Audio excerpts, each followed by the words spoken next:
ఓం నమః శివాయ. ఓం నమో నారాయణాయ. ఓం శ్రీ స్వర్ణాకర్షణ కాల భైరవాయ నమో నమః. ఓం ఒటుక కాల భైరవాయ నమో నమః. హరి ఓం. మా ఛానల్కి స్వాగతం. చూస్తున్న వీక్షకులకు, ప్రేక్షకులకు, ప్రియ కాళభైరవ భగవద్బంధులకి స్వాగతం పలుకుతూ మమ్మల్ని ఎంతగానో ఆదరిస్తూ ఉండబడిన ప్రియ సోదరి మనులకు అందరికీ కూడా ముక్కోటి ఏకాదశి పండగ శుభాకాంక్షలు. సనాతన ధర్మ వీక్షకులకు, సంరక్షకులకు అందరికీ పైన దత్తాత్రేయ స్వామి యొక్క ఆశీస్సులు ఉండాలని కోరుకుందాం. అలాగనే మార్గశీర్ష మాసం అనగానే శ్రీ వళ్ళీ దేవసేన సుబ్రహ్మణ్యేశ్వర స్వామి యొక్క జయంతి, కాళభైరవ జయంతి, దత్తాత్రేయ జయంతి సందర్భంగా మనమందరము ఎలాంటి విధి విధానాలు పాటించాలో సవివరంగా సంపూర్ణంగా తెలుసుకుందాం.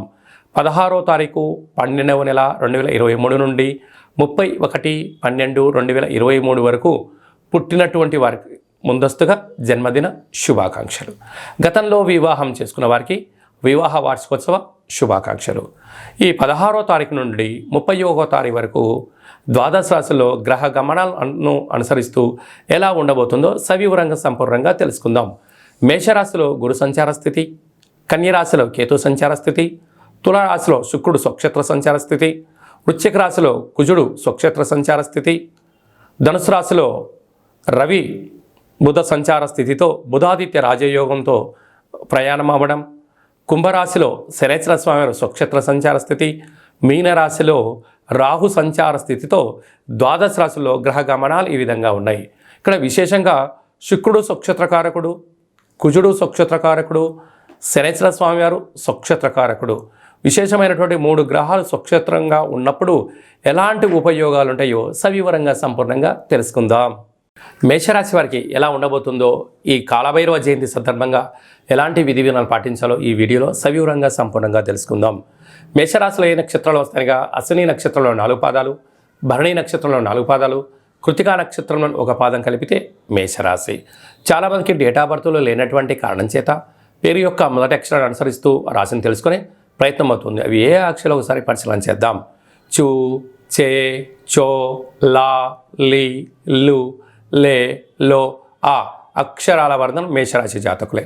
మేషరాశి యొక్క అధిపతి శుక్రుడు. మేషరాశిలోని గురు సంచార స్థితి సంచారం చేయడం వల్ల వృత్తులలో, ఉద్యోగాల్లో, వ్యాపారంలో గృహ మార్పు, ఉద్యోగ మార్పు ఉండే అవకాశాలు ఉన్నాయి.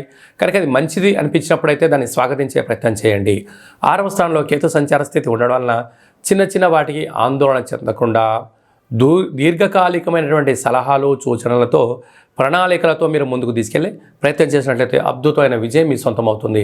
సప్తమంలో శుక్రుడు స్వక్షేత్రకారకుడు అవడం వలన వివాహ ప్రయత్నం చేసేవారికి వివాహ యోగము, ప్రేమికుల మధ్య సయోధ్య, నూతనమైన గృహాలు, వాహనాలు కొనుగోలు, క్రయ విక్రయాలు, బంగారు ఆభరణాలు మీకు చాలా శుభసూచికమని చెప్పి గమనించగలగాలి.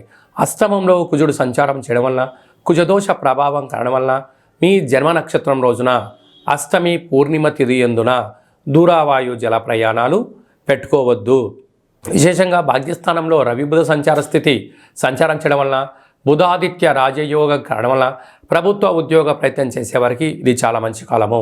ప్రభుత్వ ఉద్యోగంలో ఉండబడిన వారికి ప్రమోషన్స్, ట్రాన్స్ఫర్స్ యోగదాయకమని చెప్పి గమనించాలి. భాగ్యస్థానంలో శనేశ్వర స్వామి సంచారం చేయడం వలన విశేషమైనటువంటి భూములు, పెట్టుబడులు, వ్యాపారాలు, క్రయ విక్రయాలు యోగదాయకం. వ్యయంలో రాహు సంచారం చేయడం వలన చుట్టూ శత్రువులు పొంచి ఉన్నారు, తస్మాత్ జాగ్రత్త. అలాగనే సాఫ్ట్వేర్, హార్డ్వేర్, యానిమేషన్స్, హోటలు, గృహ భవన నిర్మాణాలు, వ్యవసాయ సోదరీమణులు, స్వయం వృత్తులు, వ్యాపార కార్యక్రమాలు చేసుకునేటువంటి వారికి చాలా మంచి కాలము అని చెప్పి గమనించాలి.